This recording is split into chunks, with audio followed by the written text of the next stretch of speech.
محمد وعلى آل واصحاب سیدنا و مولانا محمد وبارک وسلم وصلی علیہ الصلاۃ والسلام علیک یا رسول اللہ وعلى آلك وأصحابك يا حبيب الله الصلاة والسلام عليك يا شفيع المذنبين وعلى آلك وأصحابك یا رحمت للعالمین۔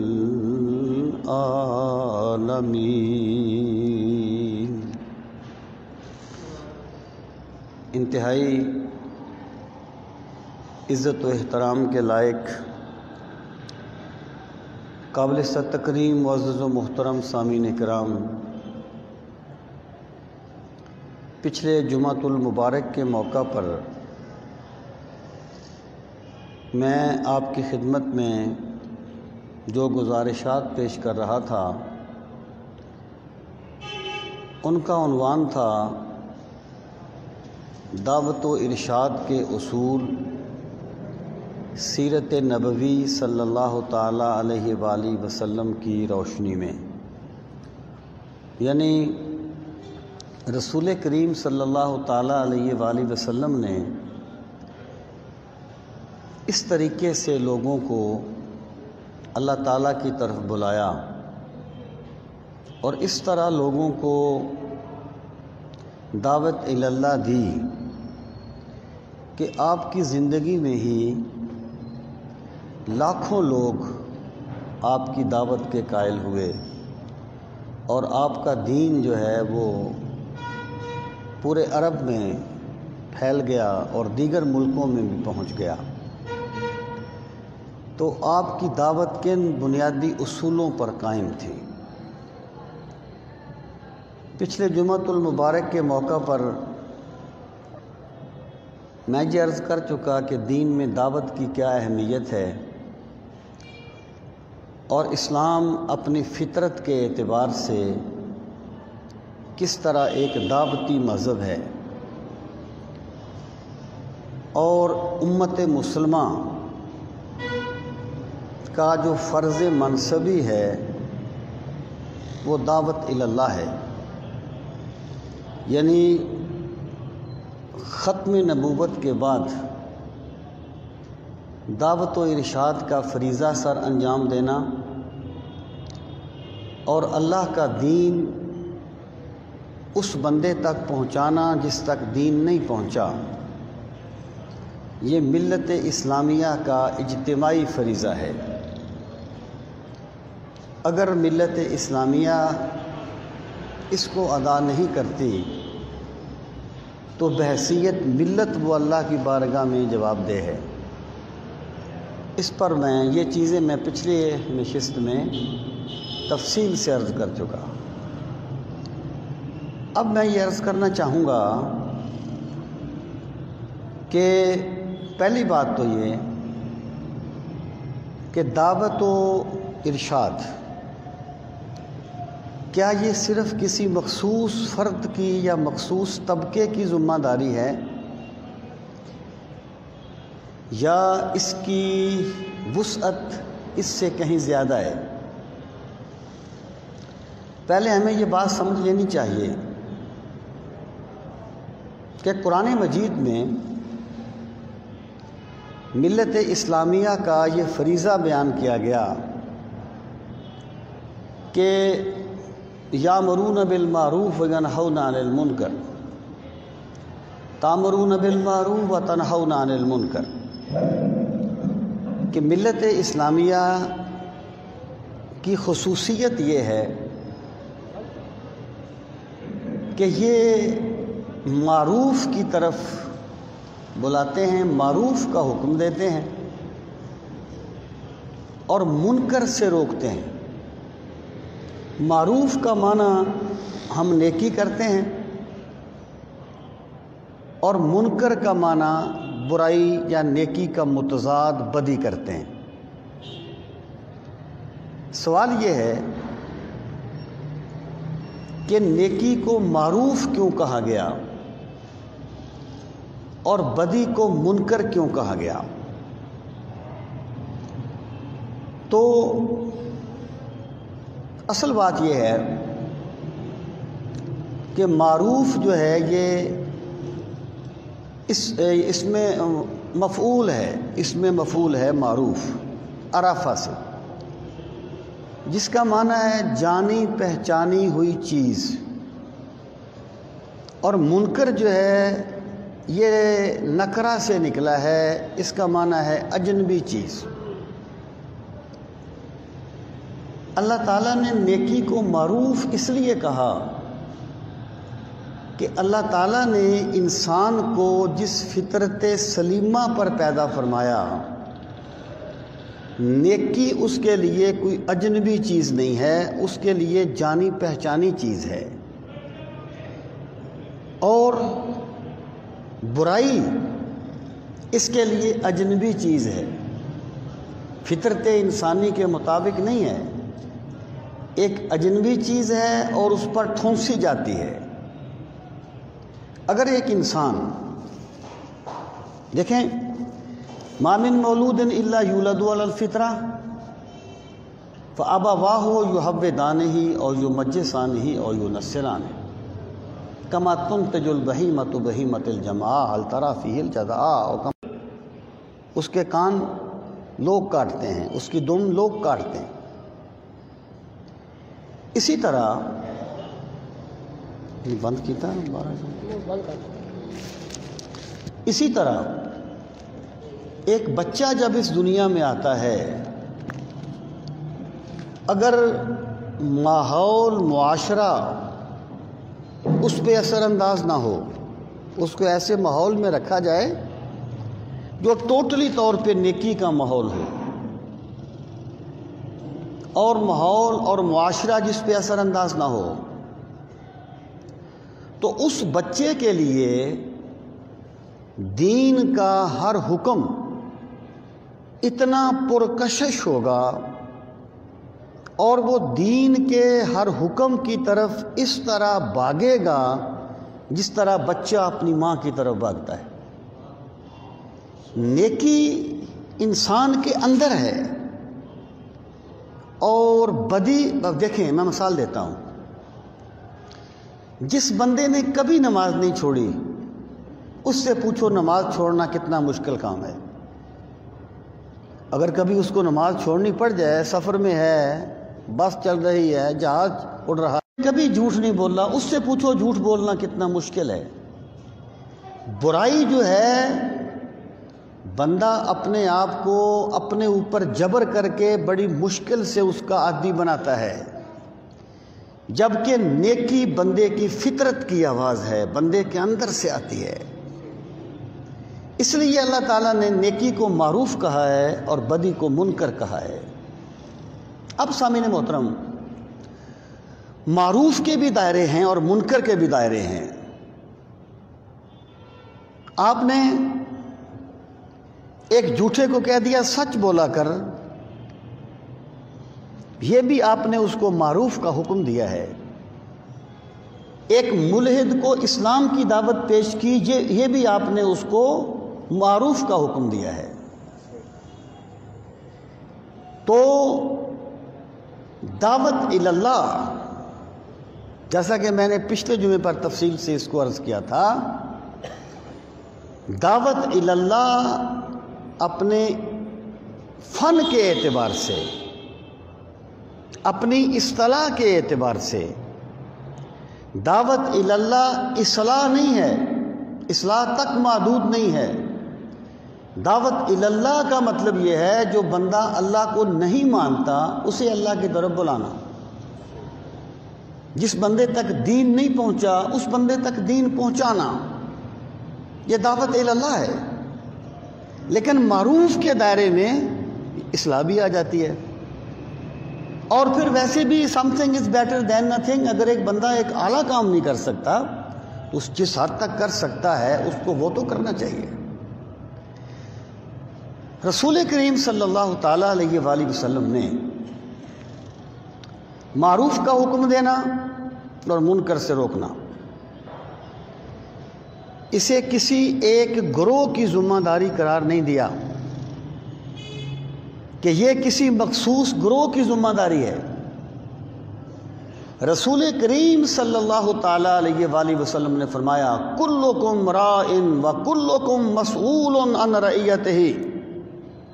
اے لوگو، تم میں سے ہر بندہ بادشاہ ہے اور اس سے اس کی رعایا کے بارے میں سوال کیا جائے گا۔ ایک بندے کا دائرہ کار یہاں تک ہے، وہاں تک وہ بادشاہ ہے، وہاں تک اس سے سوال ہوگا۔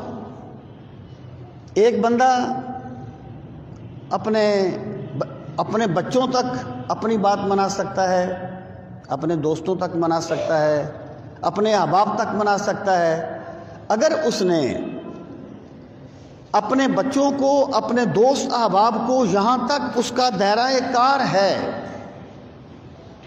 انہیں معروف کا حکم نہیں دیا اور انہیں منکر سے نہیں روکا، تو وہ بندہ اللہ کو اس کا جواب دہ ہوگا۔ اور جتنا اختیار بڑھتا جائے گا اتنا ہی مسئولیت کا دائرہ بڑھتا جائے گا۔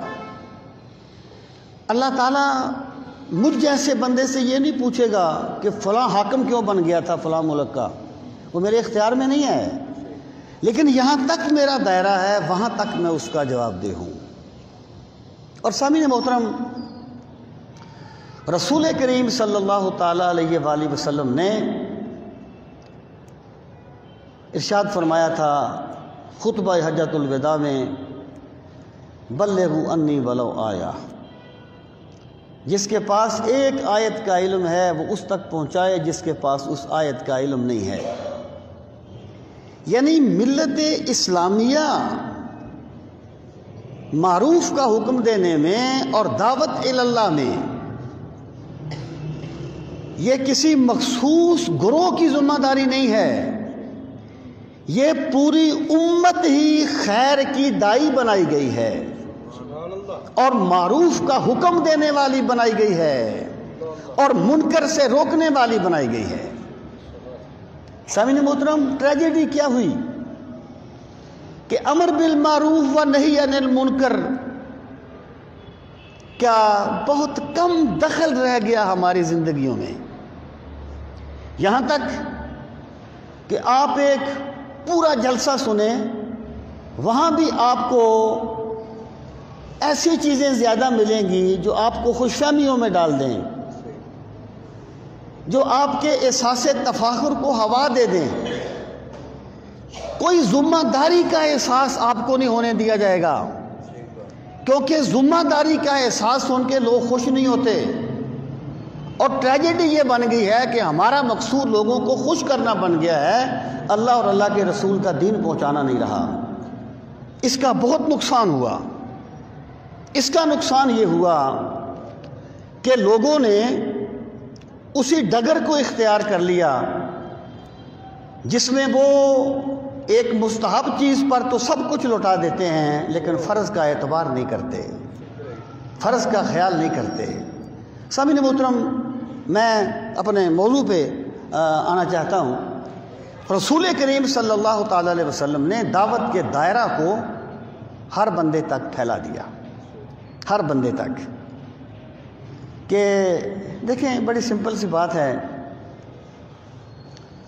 اگر ایک بندے کا بیٹا، اس کا چھوٹا بھائی، وہ اسے کہے مجھے پانی کا گلاس دو، وہ پانی کا گلاس نہ دے، اسے غصہ آتا ہے، وہ اس سے ناراض ہوتا ہے، تو نے میری بات نہیں مانی۔ اور وہی بچہ جب خدا کی بات نہیں مانتا تو بندے کو پرواہ نہ ہو، اس کا مطلب یہ ہے کہ اس بندے کے نزدیک اس کا حکم زیادہ قابل احترام ہے۔ اور رسول کریم صلی اللہ تعالی علیہ وسلم، دیکھیں نیکی اور بدی کا فرق ہمارے معاشرے میں مشکل نہیں ہے۔ میں کہا کرتا ہوں آج کل کمی علم کی نہیں ہے، کمی احساس کی ہے۔ ہر بندہ جانتا ہے خیر کیا ہے، شر کیا ہے، نیکی کیا ہے، برائی کیا ہے، لیکن ہم اس کا احساس نہیں کرتے۔ اور رسول کریم علیہ الصلوۃ والسلام نے فرمایا کہ جب بنی اسرائیل میں بگاڑ آیا، اس طرح آیا کہ ایک بندہ دیکھتا کہ ایک بندہ شراب پی رہا ہے، کسی حرام کا ارتکاب کر رہا ہے، وہ جا کے اسے کہتا کیوں حرام کا ارتکاب کرتا ہے، کیوں شراب پیتا ہے، کیوں اللہ کی نافرمانی کرتا ہے؟ وہ ذرا شرمندہ ہو جاتا یا اس کے ساتھ کوئی بات چیت کرتا۔ اگلے دن پھر گزرتا، پھر وہ بندہ اسی برائی میں شریک ہوتا، اسی برائی کو کر رہا ہوتا، اسی کا ارتکاب کر رہا ہوتا۔ تو یہ روکنے والا بندہ اسے منع نہ کرتا بلکہ اس کے ساتھ شریک ہو جاتا۔ سرکار نے فرمایا جب نیک بدوں کے ساتھ مل گئے تو اللہ نے سب کے دلوں کو برابر کر دیا، پھر سب اللہ کے عذاب میں گرفتار ہو گئے۔ اور آپ نے فرمایا من رأى منکم منکرا فلیغیرہ بیدہ فإن لم یستطع فبلسانہ فإن لم یستطع فبقلبہ فذلک اضعف الایمان، کہ تم میں سے اگر کوئی بندہ کسی برائی کو دیکھے، وہ دیکھتا ہے ایک بندہ دوسرے بندے پہ ظلم کرتا ہے، وہ دیکھتا ہے ایک بندہ اللہ کی نافرمانی کرتا ہے، کوئی بندہ حرام کا ارتکاب کرتا ہے اور اس کے دائرہ کار میں ہے، وہ اس کو بات کہہ سکتا ہے، تو سرکار نے فرمایا من رأى منکم منکرا فلیغیرہ بیدہ، چاہیے کہ وہ اپنی طاقت سے اس کو روکے، فإن لم یستطع فبلسانہ۔ اسلام زمینی حقیقتوں کو مانتا ہے، بندہ کبھی کمزور بھی ہوتا ہے، کبھی اتنا دلیر بھی نہیں ہوتا، اگر وہ اس کی طاقت نہ رکھے تو زبان سے روکے۔ فإن لم یستطع فبقلبہ، اگر وہ زبان سے بھی نہیں منع کر سکتا تو کم از کم اپنے دل میں اسے ضرور برا جانے۔ جیسے ایک کمزور بندہ طاقتور بندے سے بدلہ تو نہیں لے سکتا لیکن دل میں کڑتا رہتا ہے، وہ کڑے ذالک اضعف الایمان، برائی دیکھ کے کم از کم اسے دل میں برا جاننا، کڑنا ایمان کا سب سے کمزور درجہ ہے۔ امریکی صدر یہ حدیث بڑی تکلیف اچھا مجھے علم نہیں تھا کہ امریکی صدر نے اس حدیث کو، بنیاد ہے، خیر کی بنیاد ہے جی۔ اور ایک اور روایت میں ہے وَلَيْسَ وَرَاءَ ذَلِكَ مِنَ الْإِيمَانِ حَبَّةُ خَرْدَلٍ، اگر ایک بندہ برائی کو دیکھے اور دل میں بھی برا نہ جانے تو اس کے دل میں رتی برابر بھی ایمان نہیں ہے۔ ایمان کا پتہ معاملات سے چلتا ہے، جس کی عبادات اللہ قبول کر لے اس کے معاملات سنور جاتے ہیں۔ یہ ذکر نیم شبی، یہ مراقبے، یہ سرور، تیری خودی کے نگہباں نہیں تو کچھ بھی نہیں۔ اب سامعین محترم ایک چیز اور یاد رکھیں، پھر میں اس وقت کی طرف آ رہا ہوں کہ برائی متعدی ہوتی ہے، لازم نہیں ہوتی، متعدی ہوتی ہے۔ رسول کریم علیہ الصلوۃ والسلام نے ایک مثال دی،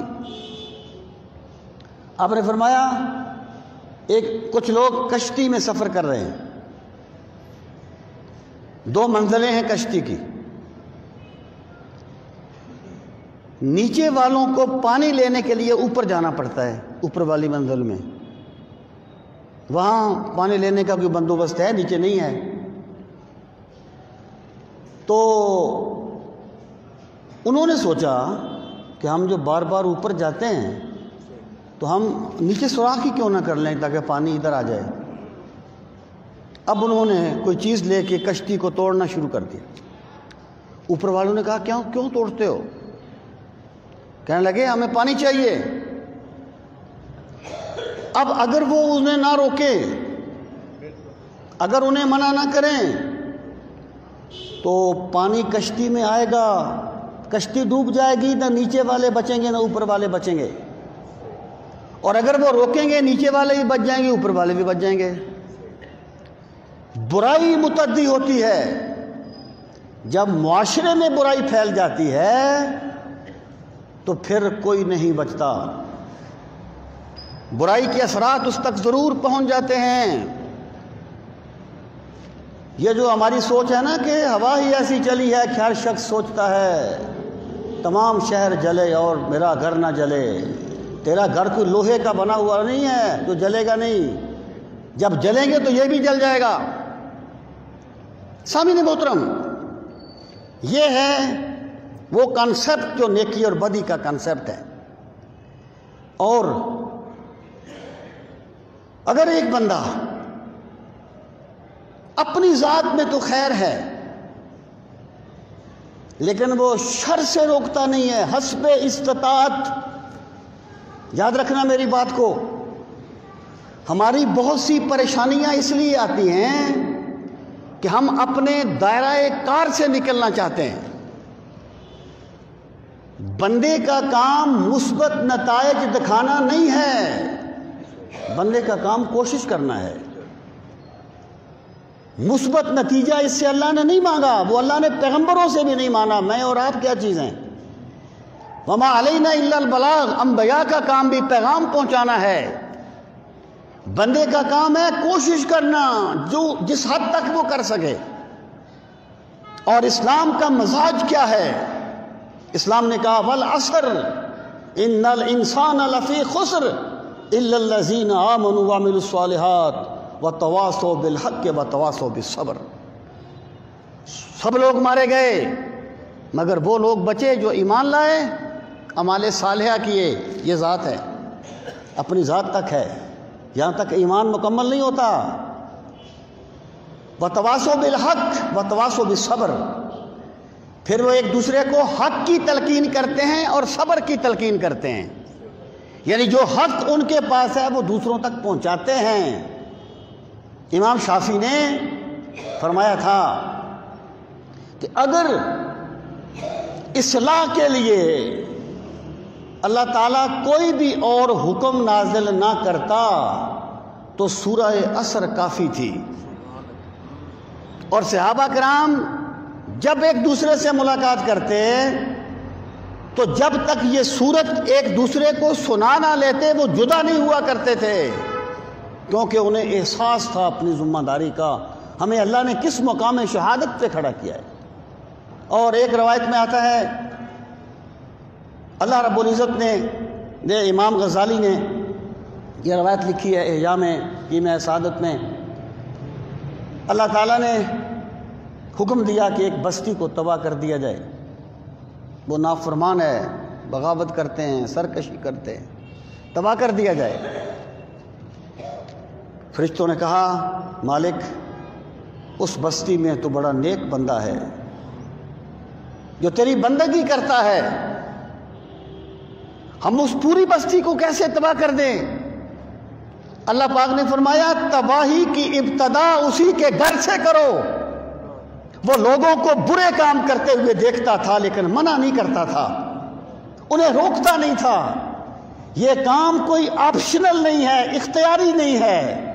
اللہ رب العزت نے ہر بندہ مسلم کی اپنی سطح پر یہ ذمہ داری رکھی ہے۔ سامعین محترم، اب آ جائیں دعوت و ارشاد کے اصول کیا ہوں گے، کیسے ہم سمجھیں گے، کیسے ہم کامیابی پائیں گے۔ رسول کریم صلی اللہ تعالیٰ علیہ وآلہ وسلم کی حیات مبارکہ ہمیں کیا بتاتی ہے؟ ہمیں جو سرکار کی زندگی میں سب سے پہلی چیز نظر آتی ہے وہ ہے برائی کا احساس، کہ لوگ غلط راستے پہ چل پڑے، انہوں نے اللہ کی توحید کو چھوڑ دیا جو سرکار نے دیکھا، یہ شرک میں آ گئے۔ تو رسول کریم صلی اللہ تعالیٰ علیہ وآلہ وسلم نے ہمیں جو دعوت سکھائی ہے اس کا ثمرہ یہ ہے کہ دعوت و ارشاد کا جو کام ہے، جو فریضہ ہے، یہ تجارتی بنیادوں پر نہیں ہوتا، یہ برابری کی سطح پر نہیں ہوتا، یہ فارمیلٹی بھی نہیں ہوتا کہ میں نے اسے 5 مرتبہ کہہ دیا وہ میری بات نہیں مانتا، میں کیا کروں، جائے بھاڑ میں۔ اس بنیاد پہ دعوت نہیں ہوتی۔ رسول کریم صلی اللہ تعالیٰ علیہ وآلہ وسلم نے ہمیں جو بات سکھائی ہے وہ یہ ہے کہ ایک بندہ مومن دوسرے کا اتنا خیر خواہ ہو جتنی ماں اپنے بیٹے کی خیر خواہ ہوتی ہے۔ اگر ایک ماں کا بیٹا بگڑ جائے، ماں اسے سمجھاتی ہے، بار بار وہ نہ مانے، ماں اسے پھر بھی سمجھاتی ہے، اور پھر ماں یہ نہیں کہتی کہ میں نے سمجھا دیا نہیں مانتا تو جائے، ماں سمجھاتی بھی رہتی ہے، اندر سے کڑتی بھی رہتی ہے۔ یہ جو لوگوں کے غلط رویوں کو دیکھ کر کڑنا ہے نا اندر سے، یہ بھی میرے پاک نبی صلی اللہ علیہ وسلم کی سنت ہے۔ اللہ تعالیٰ نے قرآن مجید میں ارشاد فرمایا، فلا اللہ کا باخع نفس کا اللہ یکون مومنین۔ اے میرے پیغمبر صلی اللہ علیہ وسلم، یہ باخع ان کا معنی ہے اپنے اوپر اپنی جان کو قربان کر دینا۔ فلا اللہ کا باخع نفس کا اللہ یکون مومنین۔ اے میرے پیغمبر صلی اللہ علیہ وسلم، اگر یہ لوگ ایمان نہیں لاتے تو کیا آپ ان کے غم میں اپنی جان پر کھیل جائیں گے؟ اپنی جان قربان کر دیں گے اس غم میں کہ یہ لوگ ایمان کیوں نہیں لاتے؟ مجھے ان لوگوں کی عقل پہ افسوس ہوتا ہے جو اس آیہ کریمہ سے شان نبوت کے منافی چیزیں اخذ کرنے کی کوشش کرتے ہیں۔ یہ احساس ذمہ داری ہے، یہ شدت احساس ہے رسول کریم صلی اللہ تعالیٰ علیہ وآلہ وسلم کی۔ اب مجھے بتائیے کہ اگر ہم دل سے یہ بات سمجھیں کہ ہمارا یہ بھائی، ہمارا یہ بیٹا، ہمارا یہ دوست بالفرض نماز نہیں پڑھتا، جھوٹ بولتا ہے اور کسی برے کام میں مبتلا ہے، کوئی برائی کرتا ہے، تو کیا ہمیں یہ احساس اس طریقے سے ہوتا ہے اس کی اصلاح کا، اس کو درست کرنے کا؟ ہمارا رویہ یہ ہے کہ دوست ہماری بات نہ مانے تو ہمیں برا لگتا ہے، اور دوست اللہ کی بات نہ مانے تو ہمیں کوئی پرواہ نہیں ہوتی۔ یہ جو رویے ہیں نا، یہ رویے سنت نبوی کی مخالفت ہیں۔ رسول کریم صلی اللہ تعالیٰ علیہ وآلہ وسلم نے سب سے پہلی جو چیز ہمیں نظر آتی ہے وہ شدت احساس ہے۔ اور پھر دیکھیں، بڑی سمپل سی بات ہے، کوئی بھی برائی ہو اس کی اصلاح کرنی ہے بندے نے، اس کا پہلا مرحلہ احساس ہوتا ہے، اس برائی کا احساس کہ میں غلط کر رہا ہوں۔ اگر ایک بندے کو اپنی غلطی کا احساس ہی نہیں ہوگا وہ کبھی اپنی اصلاح نہیں کر سکے گا۔ اور کچھ بندے ایسے ہوتے ہیں کہ جب ان کے پاس کوئی صحیح بات پہنچتی ہے تو وہ فوراً اس کو قبول کر لیتے ہیں۔ یہ بڑے عظیم لوگ ہوتے ہیں جو حق کو فوراً قبول کرتے ہیں۔ کچھ لوگ وہ ہوتے ہیں جو فوراً قبول تو نہیں کرتے، لیکن ان کے دل میں یہ بات آ جاتی ہے کہ بات اس کی ہے صحیح۔ جس غلطی کا احساس بندے کے دل میں ہو جائے وہ اسے آج نہیں مانے گا، کل مانے گا، کل نہیں مانے گا، پرسوں مانے گا۔ غلطی کا احساس میرے رب کی بہت بڑی نعمت ہے۔ یا ایھا الذین آمنوا ان تتقوا اللہ یجعل لکم فرقانا، اے لوگو اگر تم اللہ سے ڈرتے رہو گے تو اللہ تمہیں غلطی کا احساس نصیب فرمائے گا۔ یہ میرے خدا کی بہت بڑی نعمت ہے، احساس غلطی کا احساس۔ یہ دوسرے بندے ہیں۔ تیسرے بندے وہ ہوتے ہیں جب ان کے پاس کوئی اچھائی کا حکم پہنچتا ہے وہ مانتے بھی نہیں ہیں، انہیں اپنی غلطی کا احساس بھی نہیں ہوتا، الٹا وہ اپنے غلط کو درست ثابت کرنے کے چکر میں پڑ جاتے ہیں اور دوسرے کے صحیح کو غلط ثابت کرنے کے چکر میں پڑ جاتے ہیں۔ جو بندے اتنے بگڑ جائیں کہ وہ نہ اپنی اصلاح کریں نہ اپنی غلطی کو تسلیم کریں بلکہ صحیح کو غلط کہنے لگے، ایسے سرکش بندوں پر میرا رب اپنی ہدایت کے دروازے بند کر دیتا ہے۔ ہدایت طالب ہدایت کو ملتی ہے، دروازہ کھٹکھٹانے والے کے لیے کھولا جاتا ہے، منزل چلنے والے کو ملتی ہے اور جولی پھیلانے والے کی بھری جاتی ہے۔ میرے بھائی اگر ایک بندہ ایک صحیح کام نہیں کر رہا، مثلا میری مراد یہ ہے، یہ امر بالمعروف اور نہی عن المنکر کا فریضہ ہم کتنا سارا انجام دیتے ہیں، لیکن اللہ کے کچھ بندے ہیں جو دیتے ہیں۔ اب خدا را انہیں خبتی تو نہ کہا کرو۔ اگر ایک بندہ ایک صحیح کام نہیں کر رہا تو وہ کرنے والے کی عظمت کو سیلوٹ تو کرے۔ اگر کوئی بندہ دعوت اللہ کا فریضہ سر انجام دیتا ہے تو کہا جاتا ہے اس کی باتیں بڑی خشک ہوتی ہیں، اس پر خبت سوار ہو گیا ہے اصلاح کا۔ او خدا کے بندو، کم از کم ایک صحیح بات کی قدر تو کر لیا کرو، یہ نیکی کا کم ترین درجہ ہوتا ہے۔ مجھے وہ بات یاد آ جاتی ہے، ایک صحابی تھے حضرت زید بن عبد ربہ، اپنے کھیتوں میں کام کر رہے تھے، کسی نے آ کے بتایا کہ رسول کریم صلی اللہ علیہ وسلم کا وصال ہو گیا۔ کہنے لگی اللہم اذہب بصری کہ لا ارا بعد حبیبی محمدن احدا، میرے مالک میری بینائی کو لے جا، میں سرکار کے چہرہ والضحیٰ کے بعد کچھ نہیں دیکھنا چاہتا۔ اللہ نے ان کو نابینا کر دیا۔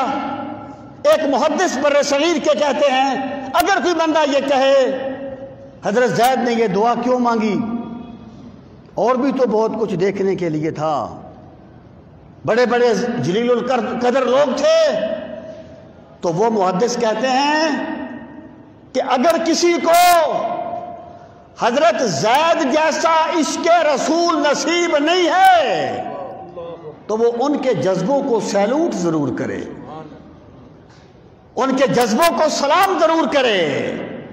تو میں یہ عرض کرنا چاہتا ہوں کہ یہ چند مراحل آتے ہیں، تو رسول کریم صلی اللہ علیہ وسلم نے جو دعوت دی ہے اس کا سب سے پہلا جو قدم ہے وہ لوگوں کے بھٹکنے کا احساس ہے، اور اتنا احساس کہ سرکار اندر سے کڑتے رہتے تھے کہ یہ لوگ ایمان کیوں نہیں لاتے، اور اللہ تعالیٰ نے آپ کو تسلی دی میرے محبوب آپ اپنی جان پر نہ کھیلیں اس غم میں کہ یہ لوگ ایمان نہیں لاتے۔ سامعین محترم، ایک اور چیز پہ آ جائیں۔ دیکھیں رسول کریم صلی اللہ علیہ وسلم کی جو سنت ہے نا، اس کا تعلق صرف اعمال کے ساتھ نہیں ہے، سرکار کی ہر سنت زمین و آسمان پہ بھاری ہے، ہر ادا اہل ایمان کی آنکھوں کا نور ہے، اور سرکار نے جو کچھ کیا کچھ بھی چھوٹا نہیں ہے۔ میرے پاک نبی کا ہر کام بڑا عظیم ہے۔ رسول کریم صلی اللہ علیہ وسلم کی کوئی سنت ایسی نہیں ہے جسے بندہ معمولی سمجھ کے چھوڑ دے۔ اور آپ جانتے ہیں فقہا نے لکھا ہے کہ سرکار کی کسی بھی سنت کی تحقیر کرنا کفر ہے۔ تحقیر کرنا، بے شک اس کا حکم نہ ہو۔ مثلا دیکھیں، میں ایک مثال دیتا ہوں کہ رسول کریم صلی اللہ تعالیٰ علیہ وآلہ وسلم کو بالفرض کدو بڑا پسند تھا۔ روٹین میں کوئی بندہ کہہ دے ویسے بات کرتے ہوئے کہ یار مجھے کدو اچھا نہیں لگتا، تو چلو اور بات ہے۔ اگر یہ کہا جائے کہ سرکار کو یہ لوکی بڑا پسند تھا، اور کوئی بندہ یہ کہے کہ مجھے تو اس سے بالکل اچھا نہیں لگتا، تو اس کا یہ کام بھی سنت کی تحقیر میں شامل ہوگا، اور اس پر تعزیر رکھی ہے فقہا نے۔ سرکار کی کوئی سنت چھوٹی نہیں ہے، لیکن جس طرح میرے پاک نبی کے اعمال سنت ہیں، اس طرح میرے نبی کے افکار بھی سنت ہیں، اور بندہ اپنے افکار پہ چلتا ہے۔ بیس افکار ہوتی ہے، افکار، اعمال تو اس کا ثمرہ ہوتا ہے، اس پر مرتب ہوتے ہیں۔ سامعین محترم، ایک اور چیز جو ہمیں دعوت و ارشاد کے باب میں نظر آتی ہے وہ یہ کہ رسول کریم صلی اللہ تعالیٰ علیہ وآلہ وسلم نے کبھی بھی دعوت و ارشاد کا فریضہ تجارتی بنیادوں پر سر انجام نہیں دیا تھا کہ میں نے لوگوں کو خیر کی بات بتائی، لوگ مجھے اپریشیٹ کریں، لوگ میری بات مانیں تو میں بتاؤں گا، ورنہ نہیں بتاؤں گا۔ رسول کریم صلی اللہ تعالیٰ علیہ وآلہ وسلم نے لوگوں نے پتھر بھی مارے تو میرے آقا نے دعائیں دی۔ جنہوں نے سرکار کے راستے میں کانٹے بچھائے تھے، میرے آقا نے ان کے لیے اپنی چادریں بچھائیں۔ یہ دعوت و ارشاد کا فریضہ یہ تجارتی بنیادوں پر نہیں ہوتا، یہ یک طرفہ خیر خواہی سے سر انجام پاتا ہے، یک طرفہ خیر خواہی سے سر انجام پاتا ہے۔ سامعین محترم، آپ ایک مثال پہ غور کریں اور پھر اس سے سمجھیں کہ سرکار کی سنت کیا ہے۔ غزوہ احد ہوا، رسول کریم صلی اللہ تعالیٰ علیہ وآلہ وسلم کے دندان مبارک زخمی ہو گئے، آپ کے چہرہ مبارک میں خود کی کڑیاں گھس گئیں۔ اس وجہ سے کہ آپ نے لوگوں کو اللہ کی طرف بلایا تھا اور مکے والوں کے ساتھ کوئی دشمنی نہیں تھی۔ دزدی نہ کردائیم کسیرا نہ کشتائیم، جرمم ہمی کے عاشق روئے تو گشتائیم، کوئی جرم نہیں تھا اس کے علاوہ۔ جب خود کی کڑیاں چہرہ مقدس میں گھسی تو صحابہ کرام نے عرض کی، یا رسول اللہ صلی اللہ علیہ وسلم دعا فرمائیے اللہ انہیں تباہ کر دے، اللہ انہیں برباد کر دے۔ سرکار نے اس وقت یہ دعا مانگی، اللہم اہد قومی فإنہم لا یعلمون، مولا میری قوم کو ہدایت دے دے، یہ مجھے جانتے نہیں ہیں۔ ایک تو یہ چیز ثابت ہوئی کہ جو برائی کرے اس کی بھی خیر چاہنی ہے، یہ سرکار کی سنت ہے۔ اور دوسری بات یہ کہ اگر کوئی بندہ بھٹک گیا ہے تو اسے معذور جان لیا کرو کہ شاید اسے بات سمجھ نہیں آئی. یہ بھٹکے ہوئے بندے کو معذور جان لینا یہ بھی سرکار مدینہ کی سنت ہے. یعنی ہوگا کیا؟ ایک بندہ بھٹک گیا، یا تو بندہ یہ سمجھے گا یہ ضدی ہے، سرکش ہے، انا پرست ہے.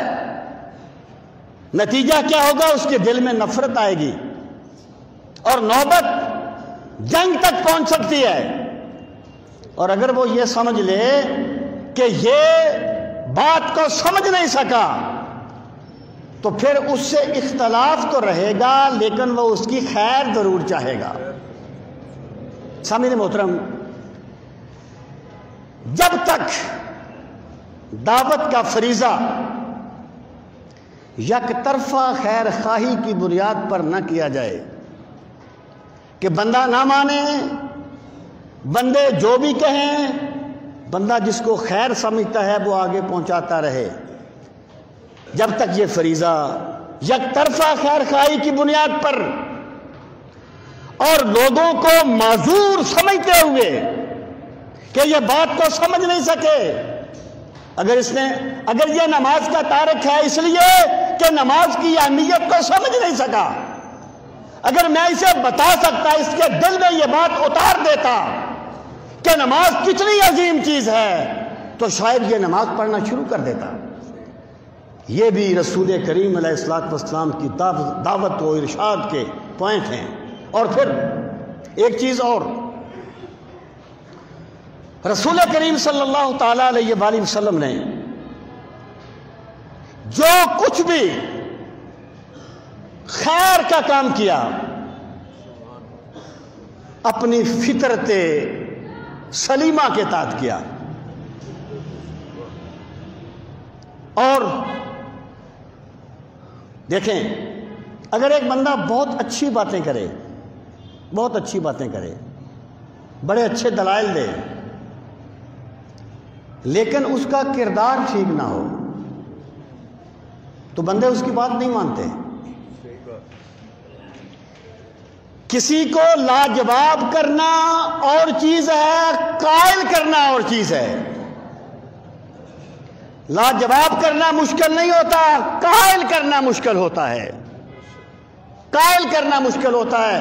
اور یہ ایک داعی کی شان ہے کہ اس کا مقصود لاجواب کرنا نہیں ہوتا، یہ مناظر کا کام ہوتا ہے، یہ متخاصم کا کام ہوتا ہے. ایک داعی لاجواب نہیں کرتا، وہ قائل کرتا ہے. سیدنا ابراہیم علیہ السلام جب گئے نا نمرود کے مقابلے میں، آپ نے فرمایا میرا خدا وہ ہے جو زندہ کرتا ہے اور مارتا ہے. اس نے کہا یہ کام تو میں بھی کرتا ہوں. پھر آپ نے فرمایا میرا خدا وہ ہے جو سورج کو مشرق سے نکالتا ہے، مغرب میں غروب کرتا ہے. یہاں پر ایک سوال پیدا ہوتا تھا کہ جب ایک بندہ کسی سے مذاکرہ کرتا ہے، بحث کرتا ہے، تو وہ اپنی دلیل نہیں چھوڑتا. اگر وہ اپنی دلیل چھوڑے تو اس کا مطلب یہ ہے اس کی دلیل ختم ہو گئی، یہ اس کا ویک پوائنٹ ہوتا ہے، وہ اپنی دلیل نہیں چھوڑتا. سوال یہ پیدا ہوا کہ حضرت ابراہیم نے دلیل کیوں چھوڑ دی؟ تو ایک بندے نے مجھے کہنے لگا اس لیے کہ حضرت ابراہیم مناظر نہیں تھے، داعی تھے. مناظر لاجواب کرتا ہے اور داعی قائل کرنے کی کوشش کرتا ہے. سامعین محترم، اگر کسی بندے کا کردار ٹھیک نہ ہو تو اس کی باتیں جتنی بھی اچھی ہوں تھوڑی دیر کے لیے تو بالکل اچھی لگیں گی، فوراً ان کا اثر ختم ہو جائے گا. مجھے ایک صاحب نے بتایا، کہنے لگا میں ایک اللہ کے نیک بندے کے پاس گیا، اللہ کے ایک نیک بندے کے پاس گیا، ویسے ہی میرے دوست تھے، اس کے جاننے والے تھے، بس ٹھیک ہے کوئی نہیں. تو کہتا وہ مجھے کہتا ہے یار تہجد کی نماز پڑھتے ہو؟ تو میں کبھی کبھی پڑھ لیتا تھا. وہ بندہ کہتا ہے میں کبھی کبھی پڑھ لیتا تھا. کہتا ہے میں نے کہا کہ حضرت کوئی اتنی پنکچویلٹی تو نہیں ہے، کبھی کبھی پڑھ لیتا ہوں۔ کہنے لگے نہیں، تیرے لیے تہجد پڑھنی بہت ضروری ہے۔ جب رات کو سونے لگے نا، ارادہ کیا کر کے میں تہجد پڑھوں گا، اللہ تجھے توفیق دے گا۔ کہتا ہے پہلے مجھے جاگ نہیں آتی تھی، اب جب بھی تہجد کا وقت ہوتا ہے مجھے جاگ آ جاتی ہے۔ یہ جو بندے دل سے بولتے ہیں نا، دل سے جو بات نکلتی ہے اثر رکھتی ہے، پر نہیں طاقت پرواز مگر رکھتی ہے۔ تو اگر دائی کا کردار ٹھیک نہ ہو، اس کی باتیں کبھی مؤثر نہیں ہوتی۔ میں نے بڑے عجیب و غریب قسم کے چیزیں دیکھی ہیں جو میں یہاں پہ بیان نہیں کرنا چاہتا۔ رسول کریم صلی اللہ تعالی علیہ وآلہ وسلم نے جب نبوت کا اعلان کیا تو آپ نے اپنی صداقت پر جو پہلی دلیل تھی وہ آپ کی ذات کا کردار تھا۔ یہاں لوگ کہتے ہیں نا ذاتی باتوں کو نہ چھیڑو، یہ تنظیمی مسئلہ ہے۔ اور بھائی قائد کی ذاتی باتوں کو دیکھا جائے گا، رسول کریم علیہ السلام سے بڑھ کر کوئی قابل احترام نہیں ہے، لیکن سرکار نے جو سب سے پہلی دلیل دی وہ اپنے کردار کو دلیل بنایا۔ فَقَدْ لَبِثْتُ فِيكُمْ عُمَرًا مِّن قَبْلِهِ أَفَلَا تَعْقِلُونَ۔ اے لوگو، میں تم میں اپنی زندگی بسر کر چکا ہوں، کیا تمہیں نظر نہیں آتا؟ تم غور نہیں کرتے کہ جو بندہ بندوں سے جھوٹ نہیں بولتا وہ اللہ کے بارے میں جھوٹ کیسے بولے گا؟ میرے بھائی، اگر باپ اپنے بیٹے سے کہہ دے کہ جا کے کہہ دے وہ گھر نہیں ہے، تو وہ اس بیٹے کو سچ کی تلقین کیسے کرے گا؟ دعوت اللہ کے لیے ضروری ہے۔ وہ کسی نے امام جعفر صادق سے پوچھا، میں دعوت و ارشاد کے لیے جانا چاہتا ہوں، کیا کروں؟ فرمایا اپنا کردار ایسا بنا لے کہ تجھے کچھ کہنے کی ضرورت نہ پڑے، تیرا کردار دیکھ کے لوگ تیرے دین کے قائل ہو جائیں۔ یہ جو بر صغیر میں صوفیہ نے اسلام پھیلایا، صوفیہ مناظرے نہیں کرتے تھے، وہ بحثیں نہیں کرتے تھے، لوگ ان کا کردار دیکھ کے سوچتے تھے کہ جس خواجہ معین الدین اجمیری کی اپنی عظمت یہ ہے، جس دین کا یہ ماننے والا ہے اس کی عظمت کیا ہوگی؟ تو اسوہ حسنہ اور سرکار کی سیرت کی روشنی میں ہمیں دعوت و ارشاد کے لیے یہ چیزیں ذہن نشین کرنی چاہیے۔ انشاءاللہ میں باقی بہت سی چیزیں ہیں، میں اگلی نشست میں ان کو کوشش